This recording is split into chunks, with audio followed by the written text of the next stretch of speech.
आपके YouTube channel के through एक ब्रेकिंग न्यूज हो सकता है। क्यों समारा मेडिकल यूनिवर्सिटी चूज करनी चाहिए? One of the most important point, Samara state medical university Russia के सेकेंड यूनिवर्सिटी है जिसके पास खुद की हॉस्पिटल्स है। ऑनलाइन क्लास जो क्लासेस होती है उनकी खुद की एक वेबसाइट है, उसमें आईडी पासवर्ड होता है हर एक स्टूडेंट के पास में। आराम से बॉडी के किसी भी पार्ट को 3D इमेजिन के साथ में, उसके इन्फॉर्मेशन के साथ में क्लास में पढ़ सकते हो। वॉर का स्टेटस क्या है? वॉर का कोई भी डायरेक्टली इनडायरेक्टली कोई भी इम्पैक्ट रशिया में नहीं है। हॉस्टल्स कैसे हैं? किस तरह की नई कंट्री में जा रहे हैं तो काफी रूल्स एंड रेगुलेशंस आएंगे, अलग होंगे। तो जो बेसिक लॉज यहाँ पे है वैसा ही वहाँ पे है। एकेडमिक्स के साथ क्या वो पार्ट टाइम जॉब कर सकते हैं? ऑफिशियली अनाउंस किया है, जो भी स्टूडेंट इंडिया से जाएगा उनको वर्क परमिट मिलेगा। सर ऐसा कुछ तो नहीं है ना कि मतलब गवर्नमेंट में आप जॉब नहीं कर सकते हैं? ऐसा कोई दिक्कत नहीं है कि आप किसी भी गवर्नमेंट जॉब को कर सकते हो। हेलो स्टूडेंट्स, वेलकम टू अच्छा वाला पॉडकास्ट। तो हम इस पॉडकास्ट में कवर करते हैं कि स्टूडेंट्स के कुछ क्वेश्चंस होते हैं, खासकर कि अब्रॉड जाने वाले स्टूडेंट्स के, अलग अलग यूनिवर्सिटीज़ को लेके, सिटीज़ को लेके, ये सारी चीज़ें। तो इसमें हम ये सारी चीज़ें कवर करते हैं। तो आज हमारे साथ जुड़ने वाले हैं डॉक्टर राकेश सर, जो कि ऑलरेडी रशिया से ही उन्होंने अपनी डिग्री ग्रैब की है, जो कि डॉक्टर हैं और अभी वो करेंटली वर्किंग है संजय गांधी हॉस्पिटल में, और इससे पहले उन्होंने दीनदयाल हॉस्पिटल में भी वर्क किया है। तो ऐसा नहीं है कि कुछ पेरेंट्स को डाउट होते हैं कि मतलब रशिया में पढ़ने के बाद में कोई डिग्री की वैल्यू नहीं है, तो आप देख सकते हैं कि कितनी ज़्यादा वैल्यू है, कि ऑलरेडी उन्होंने काफ़ी अच्छे रेपुटेटेड हॉस्पिटल्स में वर्क किया हुआ है।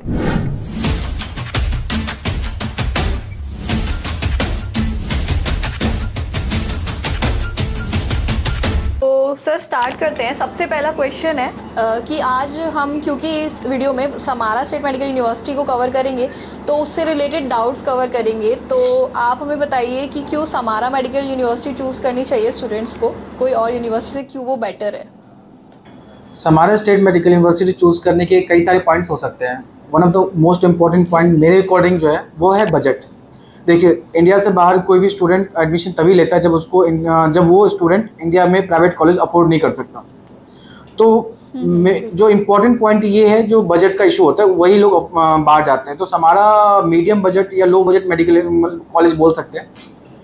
ओवरऑल जो बजट है 23 लाख तक में हो जाता है। तो 23 लाख में आप अभी के टाइम में एंटायर MBBS का कोर्स, जो आपके एकेडमिक है 6 ईयर का, जो फ़ी है including college fee, hostel fee, medical insurance and visa, तो 23 लाख में हो रहा है। तो इससे बेटर ऑप्शन और कुछ भी नहीं हो सकता। सेकेंड इम्पोर्टेंट पॉइंट मेरे लिए जो कि सिटी और इंफ्रास्ट्रक्चर। जो कॉलेज की, जो हमारा स्टेट मेडिकल यूनिवर्सिटी है रशियन गवर्नमेंट के अकॉर्डिंग 4th नंबर की यूनिवर्सिटी है, 4th रैंक है एज ए मेडिकल कॉलेज। मैं ओवरऑल यूनिवर्सिटी की बात नहीं कर रहा, मेडिकल कॉलेज की जो रैंकिंग है वो 4th नंबर पे। अगर सिटी देखा जाए तो हमारा रशिया में 4th या 5th नंबर पे आता है ओवरऑल रैंकिंग सिटी वाइज। अगर ऐसा बोलते हैं रशिया में, सोची जो कि रशिया की सबसे खूबसूरत जगह है, वहाँ पीटर्सबर्ग अफोर्ड नहीं कर सकता, वो समारा जाता है घूमने के लिए। तो as a tourist destination Volga river है वहाँ पे। इवन इंडियन स्टूडेंट के लिए सबसे एक इम्पॉर्टेंट, जो इमोशनली हमें कनेक्ट करता है, इमोशनली भी, रिलीजियस पॉइंट ऑफ व्यू से भी देखा जाए तो समारा में एक बहुत ही खूबसूरत इस्कॉन टेम्पल है। तो हाँ, अगर कोई स्टूडेंट ज़्यादा रिलीजियस है तो आपको अगर उस सिटी में अपना खुद का टेम्पल, इंडियन टेम्पल मिल जाता है तो ये तो और भी बेटर हो जाता है। बजट हो गया। हाँ बिल्कुल। इंफ्रास्ट्रक्चर की बात करते हैं तो इंफ्रास्ट्रक्चर में अगर मैं आपको अभी भी मतलब इतना कॉन्फिडेंस से बोल सकता हूँ कि समारा स्टेट मेडिकल यूनिवर्सिटी के जो डिपार्टमेंट्स है उसके कंपैरिजन में स्टूडेंट्स को बाकी यूनिवर्सिटी के वीडियोस देख सकते हो। बहुत सारे ब्लॉगर्स हैं यूट्यूब पे वीडियो डालते हैं समारा के ऊपर में या बाकी यूनिवर्सिटीज़ के ऊपर में। तो आप डिपार्टमेंट को कंपेयर करो। समारा स्टेट मेडिकल यूनिवर्सिटी के जो डिपार्टमेंट है वो इतना एडवांस है ना, किसी यूरोपियन स्टाइल, मतलब यूरोपियन स्टैंडर्ड यूनिवर्सिटी जैसे UK US के जो है ना, उस लेवल की डिपार्टमेंट है। फॉर एग्जांपल मैं एक डिपार्टमेंट की बात करता हूँ, एनाटॉमी की बात करते हैं। जब मैं एनाटॉमी डिपार्टमेंट विजिट कर रहा था तो मैंने देखा जो क्लास के अंदर, हर क्लास के अंदर एक OT टेबल लगा हुआ है एनाटॉमी में। और उसमें जब डेड बॉडी या कैडेवर से जब स्टूडेंट की क्लासेस लगती है तो OT जैसे कैमराज लगे होते हैं। कैमराज से मतलब इवन स्टूडेंट अगर एब्सेंट है ना तो वो क्लास अटेंड कर सकता है, घर से भी, हॉस्टल से भी अटेंड कर सकता है, क्योंकि हर स्टूडेंट के पास एक ऑनलाइन क्लास नहीं, एक तरह से ऑनलाइन क्लासेस नहीं, ऑफलाइन क्लासेस को वो रिकॉर्डेड वर्जन होता है। अगर कोई स्टूडेंट क्लास के बाद भी देखना चाहता है वो देख सकता है, क्योंकि उनकी खुद की एक वेबसाइट है, उसमें आईडी पासवर्ड होता है हर एक स्टूडेंट के पास में। तो जो क्लासेस में जो क्लासेस होती है वो रिकॉर्ड होता है, फिर उसको आप बाद में भी देख सकते हो। ये सभी उस पर वेबसाइट पे पोस्ट होती हैं ये सारी हाँ, यूनिवर्सिटी के वेबसाइट पे उनके बच्चों के आईडी पासवर्ड होता है, उससे लॉगिन करके उस क्लास के वीडियोस को दोबारा देख सकता है। सेकंड, हर क्लास के अंदर एक पीरा ग्रुप टेबल है, लाइक समझ लो जैसे कि हमारे यहाँ पे डाइनिंग टेबल होता है, डाइनिंग टेबल के साइज के ही एक टेबल होता है 3D स्क्रीन के साथ में। स्टूडेंट को अगर किसी के पास एटलस की बुक नहीं है या एटलस की बुक लेने की जरूरत भी नहीं है, वो पीरा ग्रुप टेबल पे आप आराम से बॉडी के किसी भी पार्ट को 3D इमेजिन के साथ में उसके इन्फॉर्मेशन के साथ में क्लास में पढ़ सकते हो। इवन स्टूडेंट को हर स्टूडेंट के पास आईडी पासवर्ड होता है, तो वो जो पीरा ग्रुप टेबल है, पीरा ग्रुप रशिया के बहुत बड़ा वर्ल्ड वॉर 2 के टाइम पे बहुत बड़ा डॉक्टर थे, वो जो उनके नाम पे ही है ये। तो उन इवन क्लास के बाद भी कोई स्टूडेंट पीरा ग्रुप टेबल स्टडी करना चाहता है तो उनके पास आईडी पासवर्ड होता है अपने डिवाइस में, वो उसको लॉगिन कर सकता है इंग्लिश मीडियम में और इंग्लिश लैंग्वेज में वो करके वो देख सकते हैं। सेकेंड एग्जाम्पल दूंगा, मैं थर्ड ईयर स्टूडेंट जो थे जो सर्जरी क्लास ले रहे थे, उनको मैंने देखा लेप्रोस्कोपी, इवन इंडिया में लेप्रोस्कोपी जो ग्रेजुएशन के बाद इवन इंटर्नशिप में भी नहीं सिखाते। समारा स्टेट मेडिकल यूनिवर्सिटी के अंदर में रोबोटिक लेप्रोस्कोपी जो इंस्ट्रूमेंट मशीन्स है उस पर स्टूडेंट को प्रैक्टिस करवाया जाता है, जो लेप्रोस्कोपी सर्जरी कैसे की जाती है, मतलब वो रोबोटिक होती है, उस पर प्रैक्टिस करवाते हैं। जो टेक्नोलॉजी जो एडवांसमेंट है वहाँ पे जो इंफ्रास्ट्रक्चर है बहुत ही ज़्यादा डेवलप है समारा स्टेट मेडिकल यूनिवर्सिटी का। ओके ठीक है सर, तो सेकंड क्वेश्चन है कि समारा एज अ सिटी कैसा है, मतलब कनेक्टिविटी कैसी है उसकी, बाकी सब कैसा है वहाँ पर सब? जैसे कि मैंने बताया आपको, Samara one of the top 5 cities में आता है रशिया के अंदर। तो कनेक्टिविटी देखा जाए तो सिटी जो मेनली जो मेडिकल यूनिवर्सिटी है वो यूनिवर्सिटी के बीच में सेंटर में है, और हॉस्टल के ही और सराउंडिंग में सारे डिपार्टमेंट्स हैं। जो हॉस्टल नंबर 2 है, हॉस्टल नंबर 2 के जस्ट 50 मीटर डिस्टेंस पे आपको माइक्रो, फार्मा, पैथो ये सारे डिपार्टमेंट्स हैं। 100 से 200 मीटर डिस्टेंस पे आपको क्लिनिकल, जो एक और चीज सबसे अभी जो अब बता रहे हो कनेक्टिविटी, इसमें मेरे को एक पॉइंट याद आया। Samara state medical university Russia के सेकेंड यूनिवर्सिटी है जिसके पास खुद की हॉस्पिटल्स है। रशिया में 99% यूनिवर्सिटीज के पास खुद का हॉस्पिटल नहीं है, वो स्टेट गवर्नमेंट के हॉस्पिटल से टाई अप कर रखा है। तो समारा स्टेट मेडिकल यूनिवर्सिटी की जो क्लिनिक्स है वो आप रशियन गवर्नमेंट की वेबसाइट भी चेक कर सकते हो। इवन आप पूछोगे तो किसी को चाहिए हुआ तो लिंक में प्रोवाइड कर सकता हूँ। ये सेकेंड यूनिवर्सिटी है जिसके पास खुद की क्लिनिक है, ये 200 मीटर डिस्टेंस पे ही हॉस्टल के पास में ही है। मेजरली जितने भी डिपार्टमेंट्स हैं, जो हॉस्पिटल्स है, वो सिटी के सेंटर में ही है, और आप हॉस्टल भी कैंपस के अंदर ही है, तो आपको ज्यादा डिस्टेंस पे ट्रेवल नहीं करना पड़ेगा। ऑलमोस्ट 80% डिपार्टमेंट जो टिल 3rd ईयर तक आपके वॉकिंग डिस्टेंस पे है, विद इन 500 मीटर पे।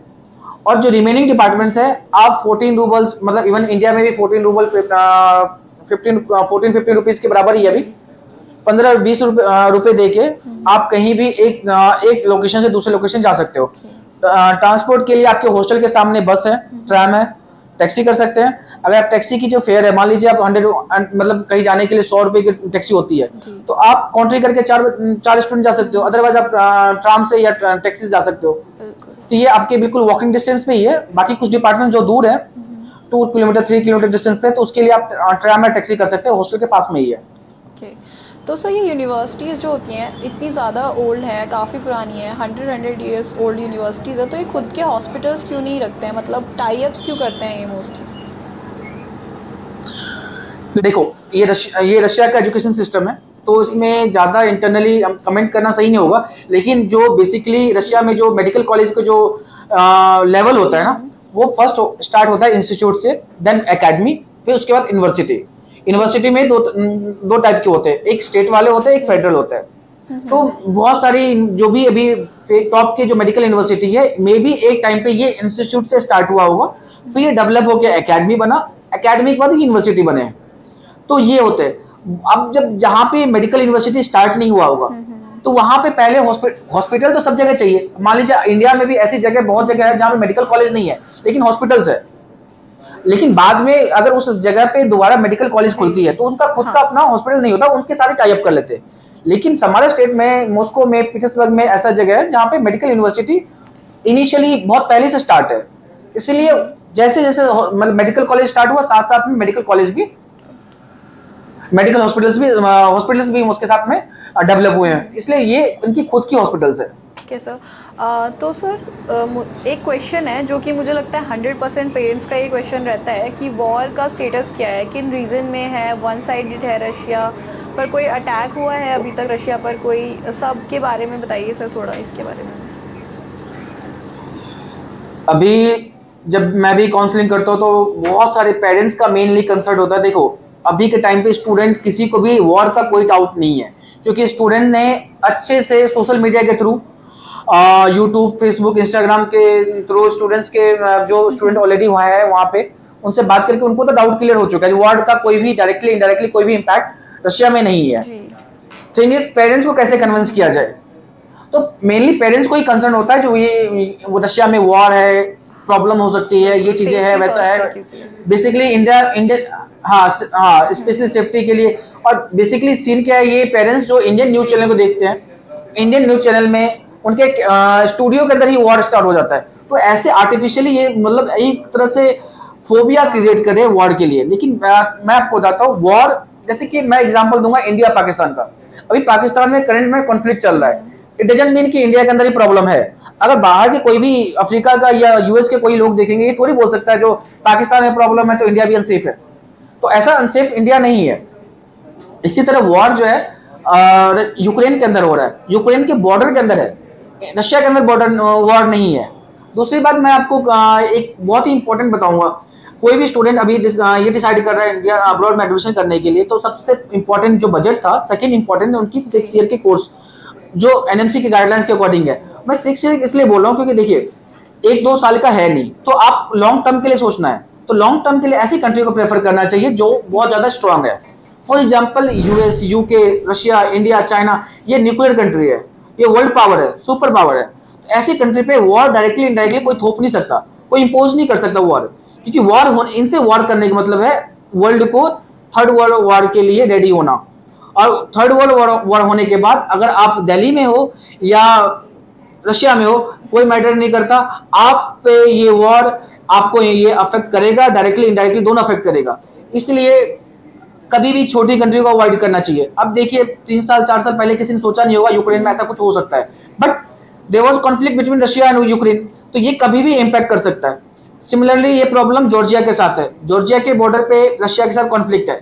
अब रशिया अभी देखो नो डाउट वॉर चल रही है, लेकिन ये वन साइडेड मिलिट्री एक्शन है रशिया का यूक्रेन के अगेंस्ट, यूक्रेन के बॉर्डर में हो रहा है। रशिया के बॉर्डर में कुछ नहीं हुआ अभी तक, एक्सेप्ट एक क्रीमिया में एक ब्रिज गिरा, वो अटैक था वॉर का या टेररिस्ट अटैक था, ये अभी तक डिसाइड नहीं हुआ है। इसके अलावा रशिया में अभी तक कुछ नहीं हुआ। हाँ, इवन स्टूडेंट को ज्यादा कंसर्न हो रहा है तो वो स्टूडेंट बॉर्डर एरियाज को अवॉइड कर सकता है। फॉर एग्जाम्पल क्रीमिया जो बिल्कुल बॉर्डर से कनेक्टेड है, तो वहां पे इश्यूज क्या हो रहा है, जो स्टूडेंट क्लासेस कभी भी वॉर ट्रिगर होता है तो फिर वो वहां पे offline classes online classes start हो जाती है, इस ऑनलाइन क्लासेस स्टार्ट हो जाती है। तो इसलिए एनएमसी की गाइडलाइंस के अकॉर्डिंग ऑनलाइन क्लासेस अलाउड नहीं है।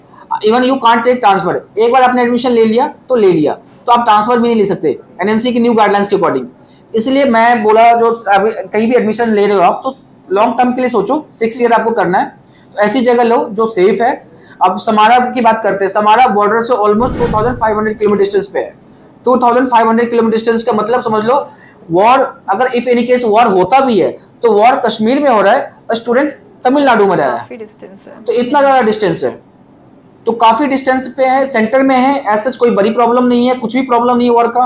और अभी भी रशिया के टेरिटरी के अंदर में कहीं पे भी बॉर्डर सिटीज में भी और बॉर्डर से बाहर भी, बॉर्डर सिटीज में भी और सेंटर में भी कहीं पे भी डायरेक्टली इनडायरेक्टली कहीं पे कोई वॉर का इम्पैक्ट नहीं है। इवन रशियन सिटीजन्स जैसे नॉर्मल थे पहले से वैसे ही रहते हैं, स्टूडेंट्स की लाइफ में भी कोई इफेक्ट नहीं हुआ, एक्सेप्ट एक फाइनेंस का इश्यूज हुआ, जो फाइनेंशियल सैंक्शन लगा है रशिया के ऊपर में यूएस यूके के बाकी यूरोपियन कंट्री के थ्रू, जो स्विफ्ट कोड बैन हो गया है, तो उसमें थोड़ा ट्रांजेक्शन का इशू हो रहा है, अदरवाइज कोई इशू नहीं है।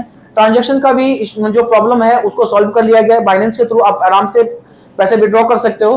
तो रशिया में वॉर के स्टार्ट हुए ऑलमोस्ट 1.5 ईयर हो गया, तो ऐसा कोई दिक्कत तो है नहीं एक्सेप्ट फाइनेंस का, और फाइनेंस का भी प्रॉब्लम सॉर्ट आउट है क्योंकि हर साल बच्चे जाते हैं, इतने सारे स्टूडेंट्स हैं, ऑलमोस्ट 40,000-50,000 स्टूडेंट अभी भी है वहाँ पे, तो किसी को कोई प्रॉब्लम नहीं। वापस भी आए जैसे यूक्रेन के स्टूडेंट्स रिटर्न हो गए हैं, कोई रिटर्न रशिया से ऐसा कुछ? रशिया से एक भी स्टूडेंट रिटर्न नहीं हुआ है वॉर की वजह से, कहीं पे कोई रिकॉर्ड नहीं है। इवन मैं सबसे इंटरेस्टिंग बात बताता हूँ, जब यूक्रेन के बच्चे रिटर्न होके इंडिया आए थे तो वो बच्चे रशिया में ट्रांसफर लिए। काफी सपोर्ट किया रशिया ने यूक्रेन, यस, स्पेशली जब हमारे इंडिया में इतने सारे स्टूडेंट्स आ गए थे उस टाइम पे बहुत ज़्यादा प्रेशर था इंडियन गवर्नमेंट के ऊपर में। डेफिनेटली इंडियन गवर्नमेंट के पास कॉलेज में सीट तो है नहीं, तो उनको अकोमोडेट कहाँ करेंगे, उनको एडजस्ट कहाँ करेंगे। तो उस प्रेशर को यूटिलाइज डाइल्यूट करने के लिए, उस प्रेशर को डाइल्यूट करने के लिए इंडियन गवर्नमेंट ने रशियन गवर्नमेंट से बात करी थी। और हमारे इंडियन एम्बेसी, ये ऑफिशियल लेटर है, इंडियन एम्बेसी ने हर कॉलेज को लेटर लिखा था, तो प्लीज आप ट्रांसफर प्रोसेस को स्टार्ट कीजिए और ट्रांसफर लीजिए यूक्रेन स्टूडेंट को, ताकि हमारे इंडियन गवर्नमेंट के ऊपर प्रेशर कम हो जाए। ये ऑफिशियल लेटर है। तब जाके रशिया की जो उन यूनिवर्सिटी ने भी जिसने आज तक ट्रांसफर नहीं लिया था उन्होंने भी ट्रांसफर लेना स्टार्ट किया, और इन यूक्रेन रिटर्न बहुत सारे स्टूडेंट का ट्रांसफर रशिया के अंदर हुआ है। तो ये क्वेश्चन ही नहीं होता जो वॉर की वजह से कोई प्रॉब्लम हो रही हो। वॉर की वजह से जो स्टूडेंट अफेक्ट हुए थे वो उन बच्चों को रशियन यूनिवर्सिटी के अंदर जगह मिली है, वो अपना ग्रेजुएशन कंप्लीट कर रहे हैं वहाँ पे, कंटिन्यू कर रहे हैं वहाँ तो पे। सर मॉस्को जो कि कैपिटल है तो वो सेफ है क्या? मॉस्को सेफ है, रशिया के हर जगह सेफ है। देखिए, अगर सेफ्टी के पॉइंट ऑफ व्यू से वो देखा जाए, एज ए स्टूडेंट मैं खुद 2014 में एडमिशन लिया था, उस टाइम पे भी और अभी भी ऐसा सेफ्टी पॉइंट ऑफ व्यू से देखा जाए तो कभी कोई प्रॉब्लम हुई नहीं थी। मेरे ही ग्रुप में ऑलमोस्ट टोटल 12 बच्चे थे हम लोग एक क्लास के अंदर में, और 7 लड़कियां थी, और हम टोटल बॉयज में 5 ही थे। तो ना तो लड़कियों को कोई प्रॉब्लम हुई ना लड़कों को इशूज हुआ, कोई सेफ्टी पॉइंट ऑफ व्यू से। मतलब देखिए, इंडिया और रशिया के रिलेशन बहुत ही अच्छा है। ये सिर्फ गवर्नमेंट टू गवर्नमेंट की बात नहीं है, between people to people connection भी अच्छा है, क्योंकि रशियंस के मतलब रशियन लोगों के बीच में इंडियन के लिए परसेप्शन अच्छा है। अनटिल और अनलेस हम लोग खुद अपना रेपुटेशन खराब नहीं कर लेते, नहीं तो वो लोग हमें वेलकम करते हैं। तो बेसिकली कभी भी कोई सेफ्टी पॉइंट ऑफ व्यू से कोई प्रॉब्लम नहीं हुई। इवन स्मॉल टाउन, छोटे से गांव में भी जाओगे आप, नेशनल कैपिटल को छोड़ देते हैं, एक छोटा सा गांव में जाओ आप, जहाँ आप रिमोट एरिया में, वहां भी जैसे वो आप बोलोगे मैं इंडियन हूँ, या आपसे पूछेंगे आप कहाँ से हो, इंडिया से, वो लोग खुशी होकर इंडियन गाना गाना स्टार्ट कर देते हैं। ये बहुत सारी पुरानी मूवीज जो इंडिया की लगती थी वहां पे, वो सॉन्ग वो लोगों को अभी भी याद है। ये पुरानी सॉन्ग्स हमें भी नहीं पता होता था। ये जैसे पुराने एक्टर्स है दिलीप कुमार, ये राज कपूर, मिथुन चक्रवर्ती, इनके इन सारे एक्टर्स के ये लोग ज्यादा फैन हैं। तो ऐसा कुछ नहीं है, कोई दिक्कत नहीं, ये लोग वेलकम करते हैं। अब आप कहीं भी जाएं, सेफ्टी का कोई इशू नहीं है, कोई प्रॉब्लम नहीं है। आप किसी भी सिटी में जाइए, किसी भी कॉलेज में जाइए, सेफ्टी का कोई प्रॉब्लम नहीं। सारी यानी कि काफ़ी मूवीज़ को भी काफ़ी प्रमोट करते हैं वहाँ हॉस्टल्स में स्टूडेंट, क्योंकि पेरेंट्स को ये रहता है ना सर कि बच्चा जाएगा वो तो भूल ही जाएगा इंडिया के बारे में, यहाँ के कल्चर के बारे में सारी चीज़ें, तो यानी ये भी नहीं, ऐसा कुछ नहीं है। देखिए, हॉस्टल तो छोड़िए, अभी मैं आपको बताता हूँ, रशिया के अभी जितनी भी हमारी नई बॉलीवुड मूवीज है या साउथ की मूवी है, ये सारी मूवी लगती है वहाँ पे। मूवी थिएटर के अंदर में सारी मूवीज लगती है।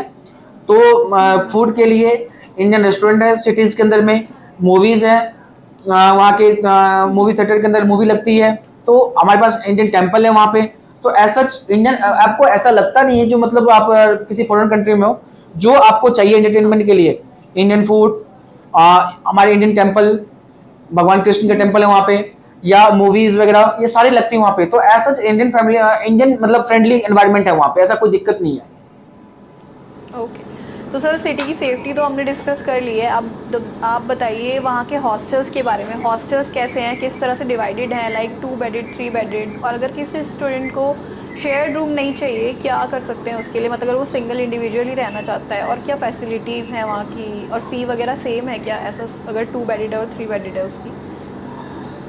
हॉस्टल चाहे 2 बेडेड हो या 3 बेडेड हो, सबका हॉस्टल फी सेम है। एक हॉस्टल का फी फिक्स होता है, सबके लिए एक जैसा होता है। और जो बेड जो रूम में कितनी होना चाहिए वो पैसे पे डिपेंड नहीं करता, वो डिपेंड करता है रूम के साइज के ऊपर में। समारा स्टेट मेडिकल यूनिवर्सिटी के हॉस्टल के ऊपर बहुत सारे ब्लॉगर्स ने वीडियोस बनाए हैं, आप आराम से वेरीफाई कर सकते हो।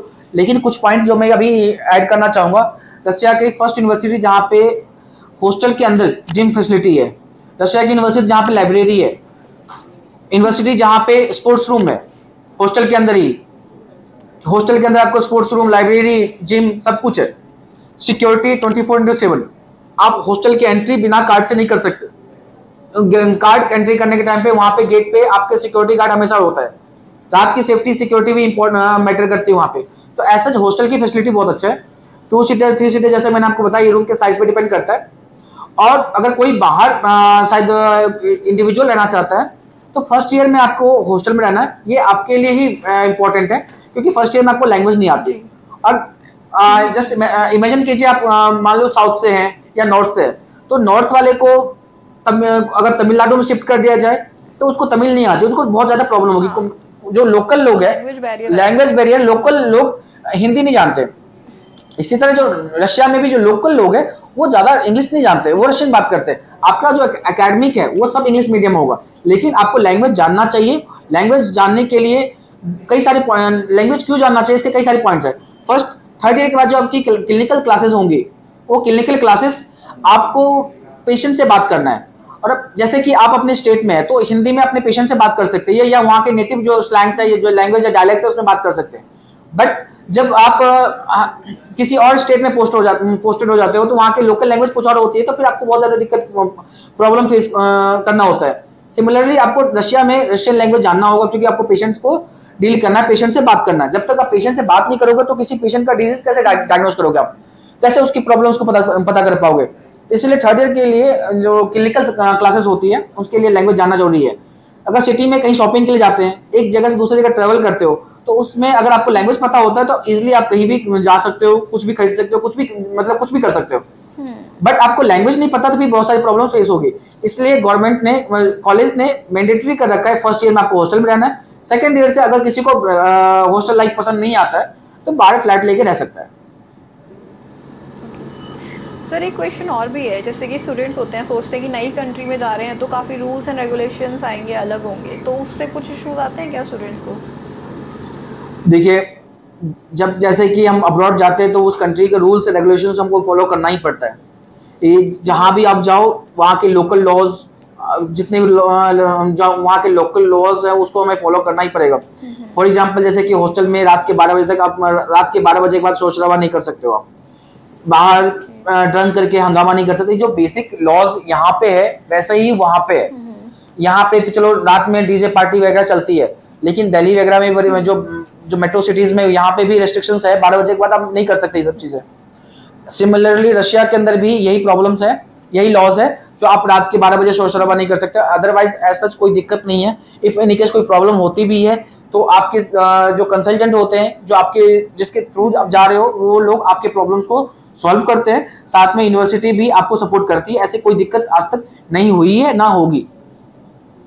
ओके, ठीक है सर। तो सर एक बहुत ही इम्पॉर्टेंट क्वेश्चन है जो कि मुझे लगता है काफ़ी स्टूडेंट्स के मन में रहता है कि एकेडमिक्स के साथ क्या वो पार्ट टाइम जॉब कर सकते हैं? कोई अपॉर्चुनिटी है वहाँ पर स्टूडेंट्स के लिए?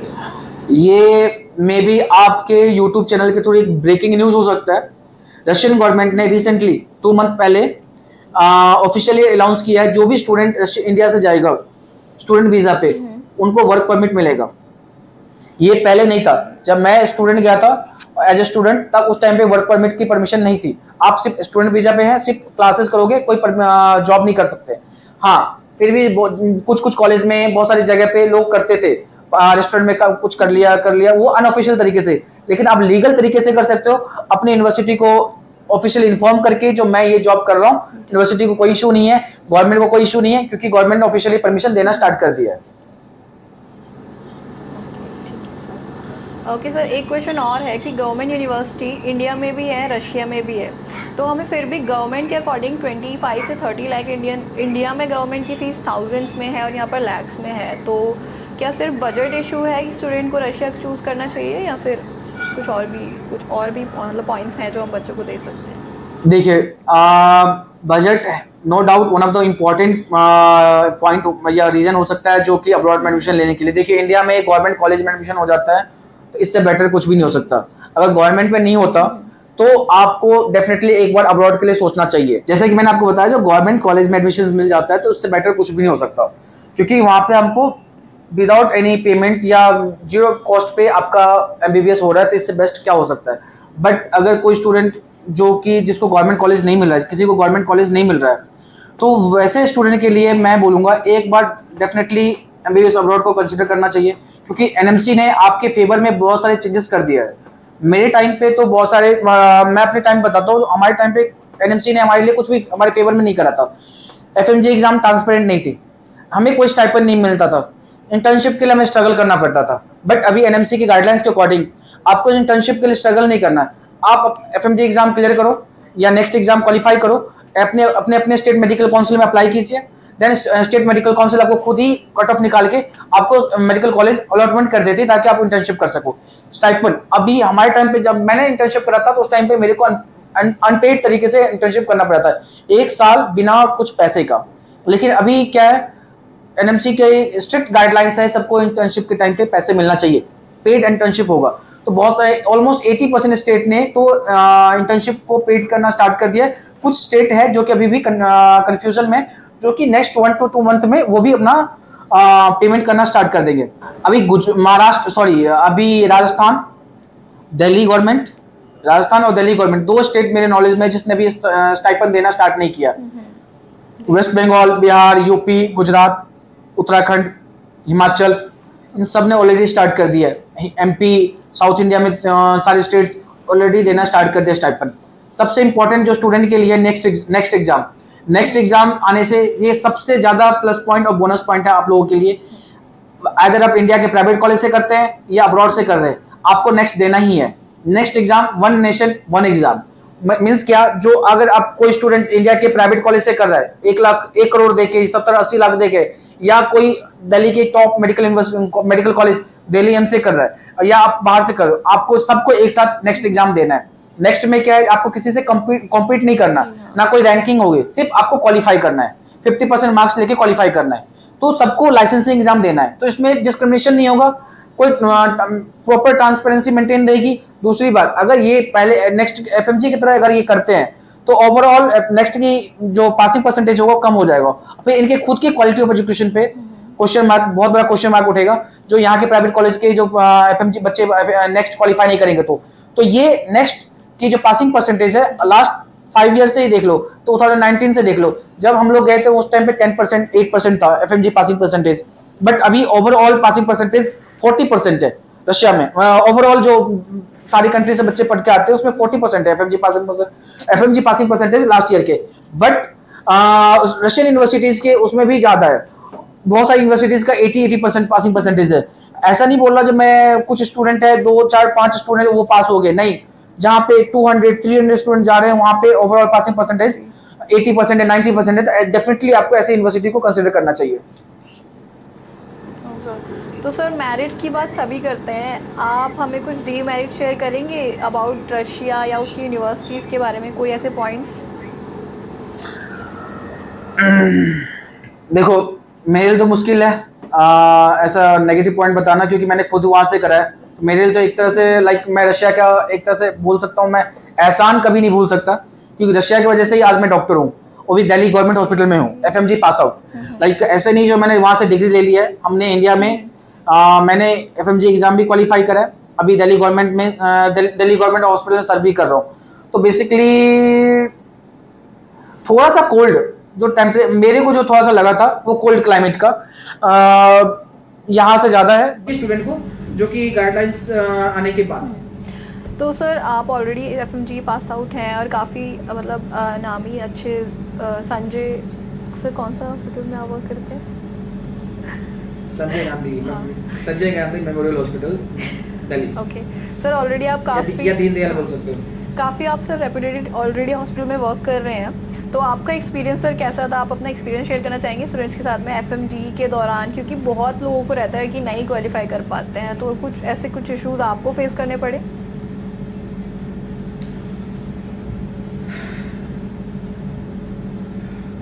बड़ा कंट्रोवर्शियल क्वेश्चन है।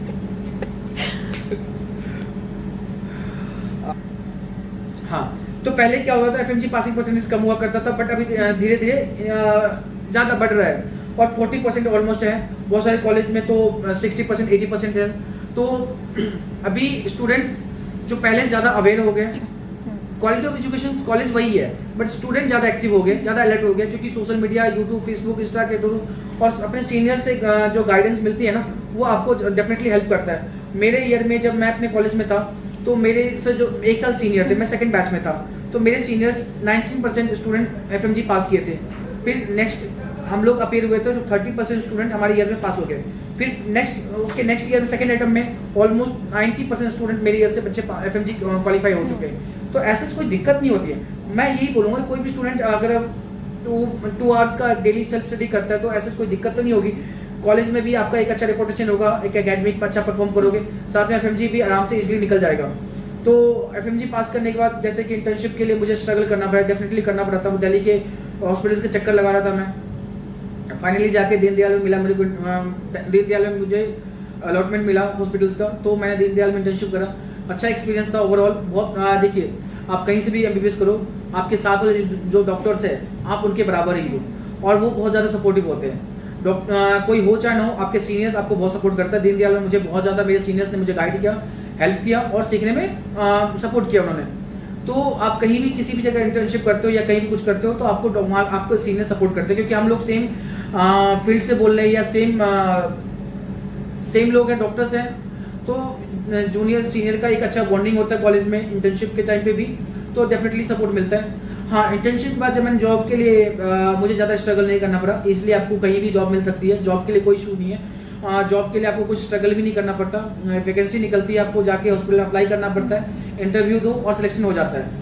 जितने वैकेंसी निकलता है उससे कम कैंडिडेट होता है, तो आपका सिलेक्शन होने का चांसेस ज़्यादा होता है। सर इंटर्नशिप करने जॉब के लिए आपको सर ऐसा कुछ तो नहीं है ना कि मतलब गवर्नमेंट में आप जॉब नहीं कर सकते हैं अगर आपने बाहर से अपनी अब्रॉड मैं खुद दीनदयाल गवर्नमेंट हॉस्पिटल ही है, तो आराम से कर सकते हैं और सबके सब गवर्नमेंट में ही करते हैं। ऐसा कोई दिक्कत नहीं है कि आप किसी भी गवर्नमेंट जॉब को कर सकते हो। आर्मी में करना है आर्मी में जा सकते हो, या मतलब डिफेंस में जाना चाहते हो डिफेंस हॉस्पिटल में जा सकते हो, रेलवे हॉस्पिटल में जा सकते हो, या दिल्ली एम्स में कर सकते हो।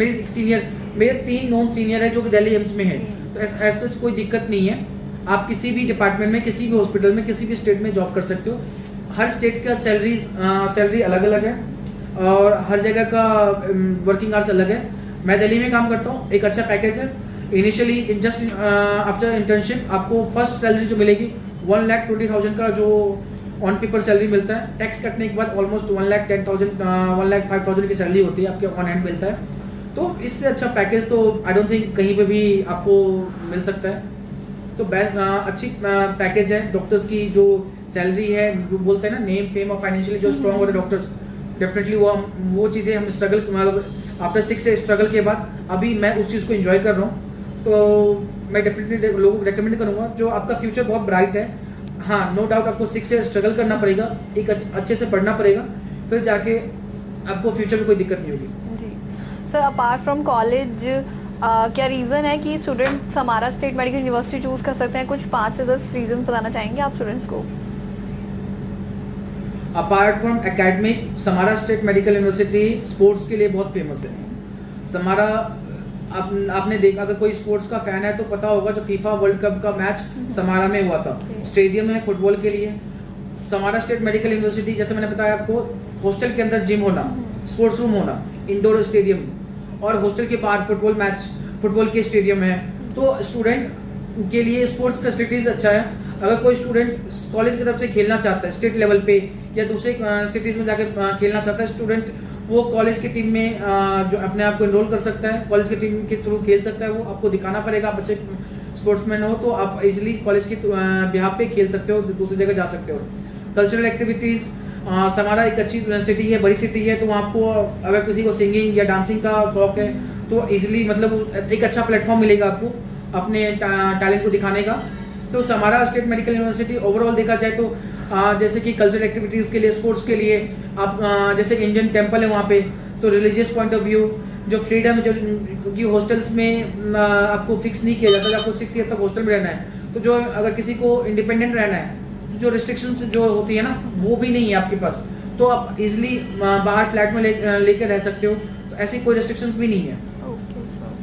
और जो कॉलेज की जो एकेडमी का, वो तो मैंने आपको अच्छे से बता ही दिया है। तो ये सारे ओवरऑल पॉइंट है, one of the best favourite destination है इंडियन स्टूडेंट्स के लिए Samara state medical university. Okay, thank you so much sir हमारे स्टूडेंट्स की सारे डाउट्स क्लियर करने के लिए, और आपने अपना पर्सनल एक्सपीरियंस भी शेयर किया उसके लिए थैंक यू सो मच, और काफ़ी कुछ सीखने को भी मिला आपसे। तो आज का सर सेशन यही ख़त्म करते हैं हम, okay, thank you so much sir. तो ये था all about Samara state medical university के बारे में। आपको कोई भी कंट्री से रिलेटेड, एकेडमिक से रिलेटेड कोई भी अगर इशू है, आपको कोई भी डाउट है जो आप पूछना चाहते हैं, जो हमने कवर नहीं कर पाए हैं उसमें, या किसी और यूनिवर्सिटी के बारे में भी आप चाहते हैं, तो आप प्लीज़ हमें कमेंट करके ज़रूर बताएं। तो thank you so much for joining us and subscribe to our channel अगर आप ऐसे ही पॉडकास्ट देखना चाहते हैं तो तब तक के लिए बाय बाय।